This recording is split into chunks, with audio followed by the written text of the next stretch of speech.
Last class में हम लोग कुछ इंपॉर्टेंट देशों के बारे में डिस्कस कर रहे थे, जिसमें कि हमने इजराइल के बारे में डिस्कस किया, फिलिस्तीन के बारे में डिस्कस किया। आज हम लोग किसके बारे में डिस्कस करेंगे? साइप्रस।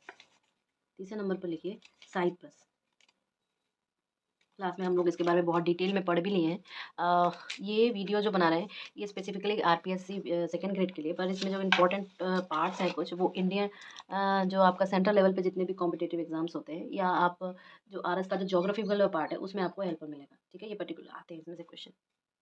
देखो, क्लास में जब हम लोग साइप्रस के बारे में बात करते हैं तो हमने इसकी स्थिति बताई है और बहुत सारे साथ में कंटेंट बताया है। बट क्योंकि हम आरपीएससी को अगर रिवाइज करें तो हम ये पहले इसका तो ज्योग्राफिकल स्ट्रक्चर हम लोग देख ही चुके हैं कि ये एक यूरोपियन का और साथ में एशिया का दोनों का मिक्सचर देश के रूप में उभरा है। तो आप लिखो इसको थोड़ा सा कि यह एक आपका यूरेशियन देश है। ए पॉइंट पर हम क्या कहेंगे? यह एक यूरेशियन, ठीक है, यूरेशियन कंट्री, यूरेशियन देश है। ठीक है, इसकी पोजीशन और साथ में एक द्वीपीय देश है। ठीक है, ये भूमध्य सागर में स्थित है, मेडिटेरियन सी में स्थित है और साथ में एक द्वीपीय देश है। तो आप बोलोगे यही क्या है? भूमध्य सागर में स्थित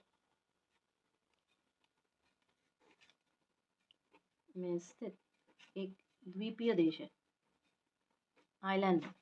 ठीक है, लेकिन अगर इसकी पोजीशन के बाद की बात करें तो इसका पोजीशन बहुत इजी है। वेस्ट में क्या है इसके? अगर मैं इसके पोजीशन पर बात करूं वेस्ट, तो पश्चिम में इसके पता है कि आपका यूनान।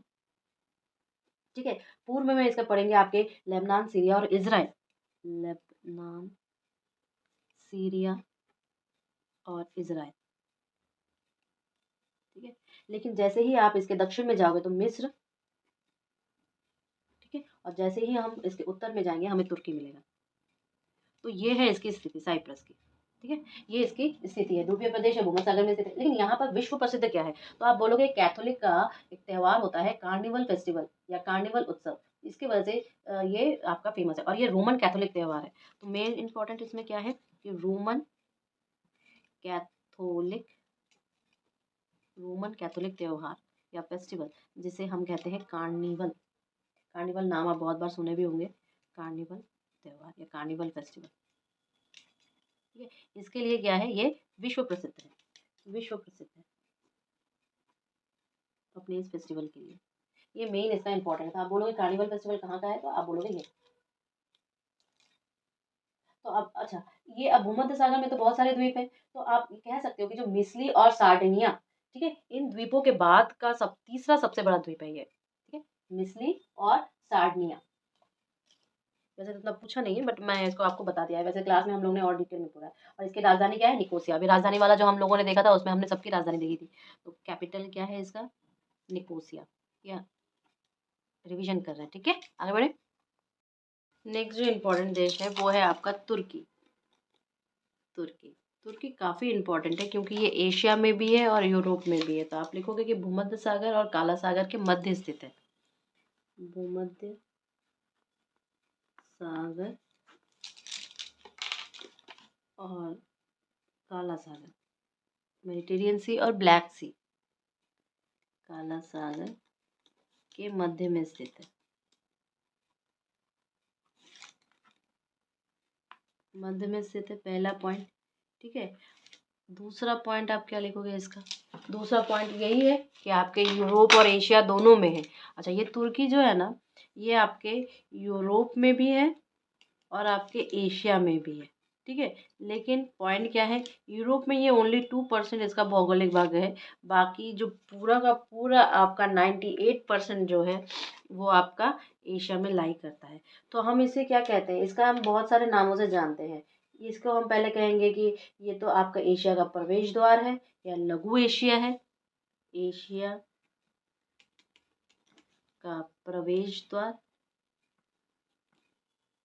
या आप बोलोगे लघु एशिया, मिनी एशिया, एशिया। ठीक है, एंट्री गेट ऑफ आपका एशिया किसको कहेंगे? इसी तुर्की को कहेंगे। ठीक है ना? तो और दूसरा, अब देखो इसकी स्थिति की अगर हम बोलें तो इसके उत्तर में क्या है? पॉर्टिक पर्वत श्रेणियाँ हैं। अगर मैं इसकी स्थिति की बात करूँ तो उत्तर में क्या है? पॉर्टिक पर्वत श्रेणी। ठीक है, उत्तर में क्या है आपके इसके? पॉर्टिक पर्वत श्रेणी। दक्षिण में क्या है इसके? टॉरस पर्वत श्रेणी है, टॉरस पर्वत श्रेणी, टॉरस माउंटेन रेंजेस है। क्लियर है। अब और जो ये आपका जो ये जो दो पर्वत श्रेणियां है ना, इसी पर्वतों के जो मध्य में है आपका अनातोलिया है का पठार स्थित है। ठीक है, ये जो दो पर्वत श्रेणी है इसके बीच में ही आपका क्या स्थित है, अनातोलिया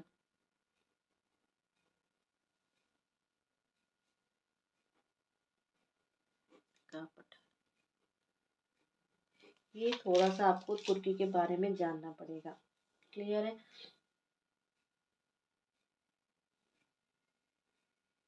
ये आपकी तुर्की का बहुत ही इम्पोर्टेंट है। तुर्की आपके बहुत सारा जो महाद्वीप है ना, आप ये भी कह सकते हो कि तुर्की जो है आपके एशिया, यूरोप और अफ्रीका का मिलन बिंदु है।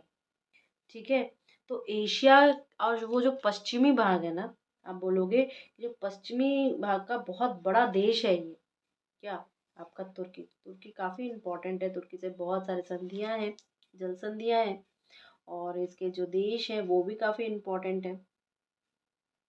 स्थिति के हिसाब से अगर हम देखें तो उत्तर पूर्व में आपका जॉर्जिया, आर्मीनिया, अजरबैजान है, पूर्व में इसके ईरान तथा दक्षिण पूर्व में इसके सीरिया और इराक है। सोचिए कितने सारे जगहों से तुर्की आपका घिरा हुआ है। तो तुर्की काफ़ी इम्पोर्टेंट है। अब तुर्की का सबसे ऊंची चोटी आपकी माउंट अरारात है। ठीक है, और ये कौन से पर्वत से है, यहाँ से कौन सी नदियाँ निकलती है, दजला फरात। ये हम लोगों ने लिखा भी था नदी वाले पार्ट में। ठीक है। अच्छा, राजधानी क्या है, ये अंकारा है। और इस्तांबुल नगर का विकास जो आपका है ना, ये यहाँ का जो इस्तांबुल है, इसका जो विकास है वो आपके एशिया और दोनों महाद्वीप के क्योंकि पार्ट में है, इसलिए इस्तांबुल का इतना विकास हुआ है।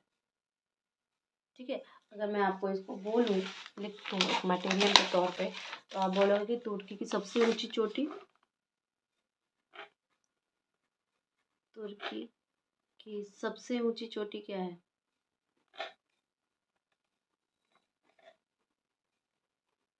छोटी जो है माउंट अरारात है। माउंट अरारात है। ठीक है, 5165 मीटर। क्लियर। लेकिन ये है कौन से पठारों में, और आप जब ये बोलोगे ना तो किन पठारों में, इन्हीं पठार बोलो, सॉरी, इन्हीं पर्वतों से आपकी एक नदी निकलती है। पर्वतों से आपकी एक नदी निकलती है। नदी का नाम क्या है, दजला फरात। दजला फरात, दजला फरात। ठीक है, ये नदी निकलती है, नदियाँ निकलती है। ये तो आपका हो गया। लेकिन हमें इस तुर्की के एक इस्तांबुल की बात करनी है। इस्तांबुल। ठीक है, अब तो इस्तांबुल सिटी का जो डेवलपमेंट हुआ है, जो विकास हुआ है, डेवलपमेंट या आप बोलो जो विकास हुआ है, वो किसके वजह से हुआ है, आपके किसके वजह से हुआ है, आपके यूरोप और एशिया दोनों के वजह से। यूरोप और एशिया दोनों की वजह। काफ़ी इम्पोर्टेंट है तुर्की के, जो आप बोलोगे कि किस किस के लिए साथ वो जो आप जुड़ा हुआ है। ठीक है, ये बहुत है। अब जैसे कि मैंने इसकी पोजीशनिंग के बात करें, तो पोजीशनिंग के ऊपर अगर हम बात करें तो आप बोलोगे उत्तर पूर्व, ये आपका नॉर्थ है, उत्तर पूर्व यहाँ पे आपका उत्तर पूर्व है। तो इस एरिया पे आपको मिलेगा जॉर्जिया, आपको मिलेगा आर्मीनिया, और आपको मिलेगा अजरबैजान, अजरबैजान। ठीक है, बैजान। फिर आपके डायरेक्ट पूर्व में क्या मिलेगा आपको, ईरान और ईरान। आपके दक्षिण पूर्व में आपको क्या मिलेगा, सीरिया और इराक, सीरिया और आपका इराक। तो सोचो कितना इम्पोर्टेंट है आपका ये तुर्की। क्लियर है ना, तुर्की बहुत इम्पोर्टेंट है। इसकी राजधानी क्या है, इसकी राजधानी क्या है, अंकारा। कैपिटल इसका क्या है, अंकारा। ठीक है, कैपिटल इसका क्या है। और यहाँ का जो मुख्य व्यवसाय है वो है कृषि और पशुपालन। और अंगोरा जाति की जो बकरियां होती है वो विश्व प्रसिद्ध होती है। तो यहाँ की जो बकरियां हैं वो विश्व प्रसिद्ध है। कौन सी बकरियां आपकी यहाँ की? अंगोरा बकरियां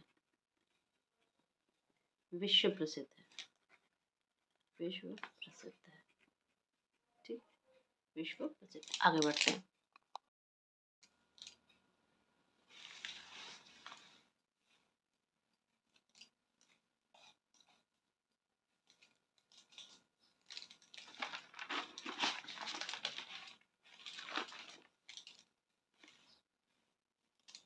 नेक्स्ट जो है वो है लेबनान। लेबनान, ठीक है, लेबनान भी काफी इम्पोर्टेंट है।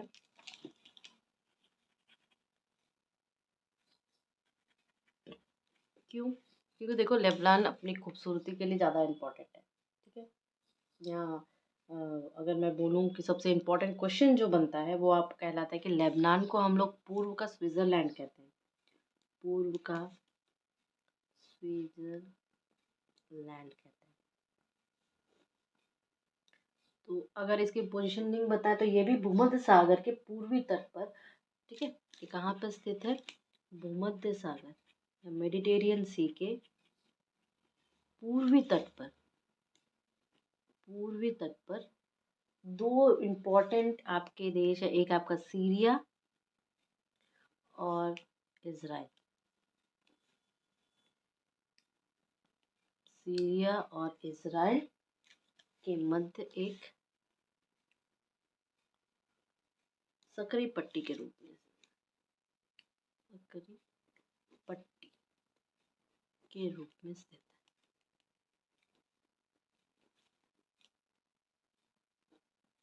ठीक है, क्या है इसकी पोजीशनिंग? इन दोनों के मध्य में ये स्थित है। ये आपका पूरा जो भूमध्य सागर के तटीय देश है, ठीक है, भूमध्य सागर के जितने भी तटीय देश है, कोस्टल कंट्रीज है, उसमें सबसे छोटा लेबनान ही है। लेकिन आप बोलोगे कि ये बहुत सुंदर है, स्विट्जरलैंड कहते हैं, इतना सुंदर है, राइट। लेकिन अगर मैं ये बोलूँ कि यहाँ पर पश्चिमी एशिया के सबसे अधिक ईसाई यहीं रहते हैं। पश्चिमी एशिया, पश्चिमी एशिया के ईसाई, क्रिश्चियंस जो हैं वो सबसे ज़्यादा यहीं रहते हैं। ओके, तो अर्थव्यवस्था पर्यटन पर आधारित है। आपका जो यहाँ पे पूरा का पूरा टूरिज्म पर है, टूरिज्म या पर्यटन अर्थव्यवस्था यहीं की है। लेकिन आप ये बताओगे कि इसकी जो बेरूत जो है ये इसकी राजधानी है। बेरूत, ये तो हम लोग जानते भी हैं, बेरूत क्या है? इसकी राजधानी है। ठीक है, तो अगर मैं ये बताऊं कि जो कृषि है काफ़ी अच्छा है यहाँ पर, ठीक है, लेकिन अगर खनिज के रूप में देखो तो ये क्यों अमीर है? बिकॉज ऑफ यहाँ पे पेट्रोलियम मिलता है खनिज के तौर पे, सिर्फ और सिर्फ यहाँ पर क्या है? पेट्रोलियम।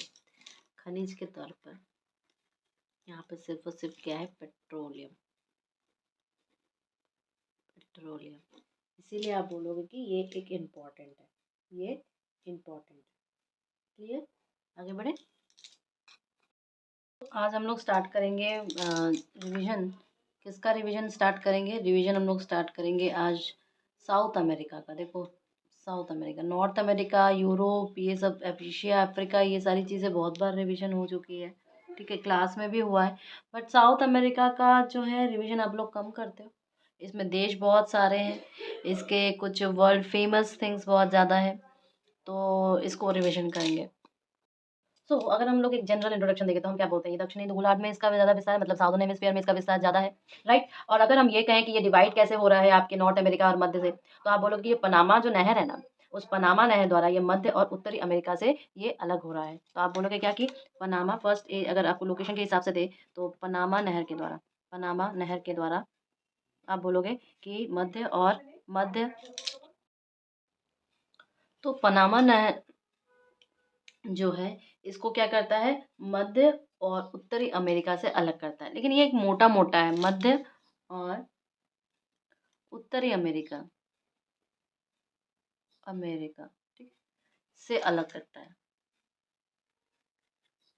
अलग करता है। नेक्स्ट अगर मैं इसको बहुत सिंस ये जो आइलैंड है ना, एक बात ध्यान रखना कि ये अपने भौतिक और सांस्कृतिक मतलब ये कल्चर वाइज बहुत इंपॉर्टेंट है, कल्चरल बहुत सारी इसकी विशेषताएं हैं। ठीक है, तो अगर मैं इसको बोलूँ कि आप ये बीच में इसका मैं जैसे रोज ऑल टाइम हम लोग डायरेक्शनल वाइज देखते हैं, तो अगर ये नॉर्थ साउथ ईस्ट और वेस्ट हुआ, ठीक है, तो हम ये कहेंगे कि इसका जो पूर्व है वहां पर ईस्टर द्वीप है। ठीक है, पूर्व में क्या है आपके ईस्टर द्वीप है, ईस्टर आइलैंड है। क्लियर है, और फॉकलैंड द्वीप है। फॉकलैंड द्वीप क्यों है, क्योंकि यहाँ पर दक्षिण अटलांटिक महासागर भी है। प्लस आप बोलोगे फॉकलैंड, फॉकलैंड द्वीप। ठीक है, फॉकलैंड द्वीप है लेकिन सागर कौन सा है, दक्षिणी अटलांटिक सागर, दक्षिण अटलांटिक, दक्षिण अटलांटिक सागर, ये हो गया यस। अब नेक्स्ट आ जाओ कहाँ पर, दक्षिण में। दक्षिण में इसके गैलेपेगोस है द्वीप है। ठीक है, क्या लिखेंगे दक्षिण में हम, गैलेपैगोस द्वीप। ठीक है, कोई नहीं, मैप से ही करना है सारी चीजें। गैलेपैगोस द्वीप है। क्लियर, और ये द्वीप कहाँ पर है, ये पैसिफिक ओशन या प्रशांत महासागर, प्रशांत महासागर या आप बोलोगे पैसिफिक ओशन। ठीक है, और साथ ही साथ आपका कौन सा है, टिएरा डेल फ्यूगो द्वीप। प्लस आप बोलोगे टिएरा डेल फ्यूगो द्वीप। ठीक है, लेकिन इसका सागर कौन सा है, दक्षिण अटलांटिक महासागर, दक्षिण अटलांटिक महासागर, दक्षिण अटलांटिक महासागर। ये ध्यान देना है आपको कि ये जो आपका पता है ये सबका शीर्ष ऊपर होता है, इसका शीर्ष क्या है, नीचे की तरफ है, और इसका जो बैक जो बेस है वो ऊपर की तरफ है, मतलब कुछ ऐसा है ना। ठीक है, तो ये आपका क्या है, ये आपका दक्षिण अमेरिका है। बाकी इसके जो है वो आरएस वगैरह में आते हैं, सेकंड ग्रेड में इसका क्षेत्रफल वगैरह उतना कुछ नहीं आएगा, लेकिन आपको ये ध्यान रखना है कि इसके उत्तर में कैरेबियन सागर है, दक्षिण पूर्व में क्या है, दक्षिणी अटलांटिक महासागर है, उत्तर पूर्व में उत्तरी अटलांटिक महासागर है, पश्चिम में प्रशांत महासागर है। ठीक है, तो चार बड़े बड़े हम ये कहेंगे कि ये जो महाद्वीप है और ये जो आपका कॉन्टिनेंट है, ये फोर्थ नंबर वाला कॉन्टिनेंट है। कितने नंबर का कॉन्टिनेंट है ये, फोर्थ नंबर कॉन्टिनेंट है, यानी कि चौथा विश्व का सबसे बड़ा, चौथा विश्व का बड़ा महाद्वीप, विश्व का बड़ा महाद्वीप। तो अगर ये कोई पूछे कि सागर और इसके उधर कौन से, देखो यहाँ पे तो मैंने लिखा ही है, फिर से अगर आपको एक बार कंफ्यूजन, यहाँ पे आपका नॉर्थ हो जाएगा, साउथ ईस्ट और वेस्ट। साउथ ईस्ट और वेस्ट है, तो उत्तर में क्या है आपके, कैरेबियन सी, कैरिबियन, कैरिबियन सी या कैरिबियन सागर।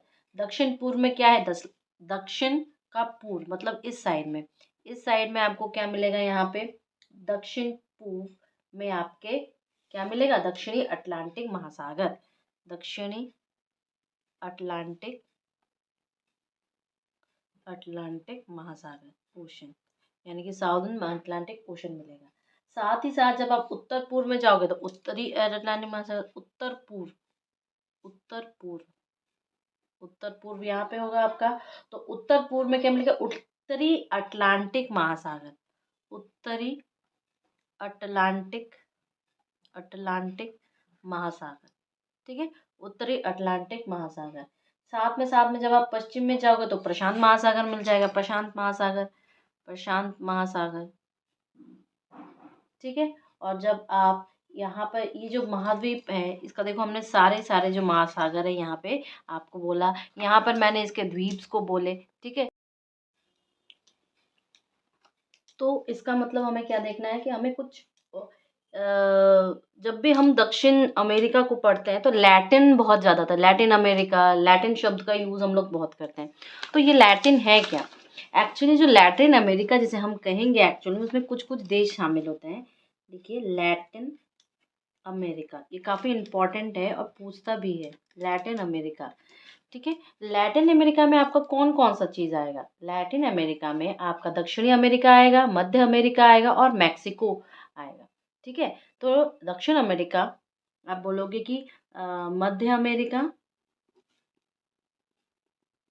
अमेरिका प्लस आपका मैक्सिको, मैक्सिको प्लस आपका जो कैरेबियन द्वीप समूह है ना, कैरेबियन, कैरिबियन द्वीप समूह, और ये जो आपका पूरा का पूरा जो कैरेबियन द्वीप समूह पर लिखिए, द्वीप समूह, और आपका दक्षिण अमेरिका, अमेरिका। ठीक है, ये सारी चीज़ें मिला के क्या होता है आपका लैटिन अमेरिका। क्यों? क्योंकि इन सभी क्षेत्रों में आपके स्पेनिश बोली जाती है, फ्रेंच बोली जाती है, पुर्तगाली भाषाएं बोली जाती हैं। ठीक है, और इन सभी भाषाओं की जो जननी है आपकी लैटिन है, लैटिन को माना जाता है। इसीलिए आप क्या बोलोगे, ये लैटिन अमेरिका। क्यों? क्योंकि इन क्षेत्रों में आप बोलोगे, इन क्षेत्रों में क्या क्या बोला जाता है आपका, बताओ? फ्रेंच, स्पेनिश और पुर्तगाली भाषाएं। स्पेनिश प्लस फ्रेंच प्लस पुर्तगाली भाषाएं, ठीक है, भाषाएं बोली जाती हैं, भाषाएं बोली जाती है। तो जब ये भाषाएं बोली जाती है ना, तो क्या होता है कि इन सभी भाषाओं की जो जननी है वो हमारी लैटिन है। ठीक है, तो आप बोलना कि फ्रांसीसी प्लस स्पेनिश प्लस पुर्तगाली, पोर्टुगीज प्लस आपकी इतावली,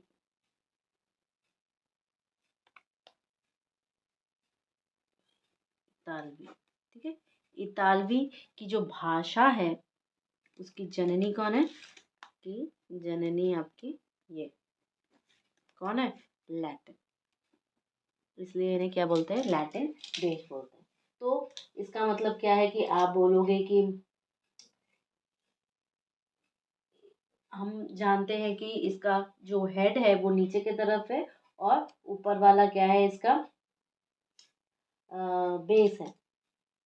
ठीक है, तो हम ये कह सकते हैं कि इसका, अच्छा एक चीज़ और इसमें जानने वाली बात यह है कि जो इसका जो एकदम हम लोग जैसे कन्याकुमारी को हम लोग साउथर्न मोस्ट पॉइंट कहते हैं इंडिया के रेस्पेक्ट में, उसी तरह दक्षिण अमेरिका का जो साउदर्न मोस्ट पॉइंट जो है, या आप बोलो कि दक्षिण अमेरिका का दक्षिणतम बिंदु जो है वो केप हॉर्न है या हॉर्न अंतरिक्ष है।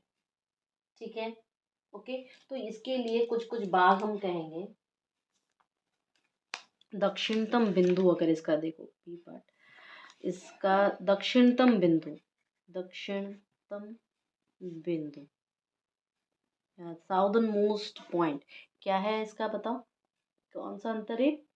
केप हॉर्न, केप हॉर्न, या आप बोलोगे हॉर्न अंतरिक्ष, अंतरिक्ष। ठीक है, ये तो आपका हो गया हॉर्न अंतरिक्ष। लेकिन अगर मैं बोलूँ यहाँ पर एक जल संधि भी है, अभी हमने एक बोला ना टियारा डेल फ्यूगो द्वीप, तो टियारा डेल फ्यूगो द्वीप आपके एक जल संधि है, क्या? मैगलन जल संधि, उसको मुख्य भूमि से अलग करता है। क्लियर है? तो लिखिए C point, Tierra del Fuego. ठीक है, टियारा डेल फ्यूगो ये क्या है? द्वीप है। ठीक है, और यहाँ पर क्या है? मैगलन, मैगलन जल संधि, वाटर ट्रीटी जल संधि, ये क्या है? इस द्वारा क्या करता है? इसको अलग करता है। ठीक है, दक्षिण अमेरिका को मुख्य भूमि से अलग करता है। दक्षिण अमेरिका को मुख्य भूमि से अलग करता है, मुख्य भूमि से अलग करता है।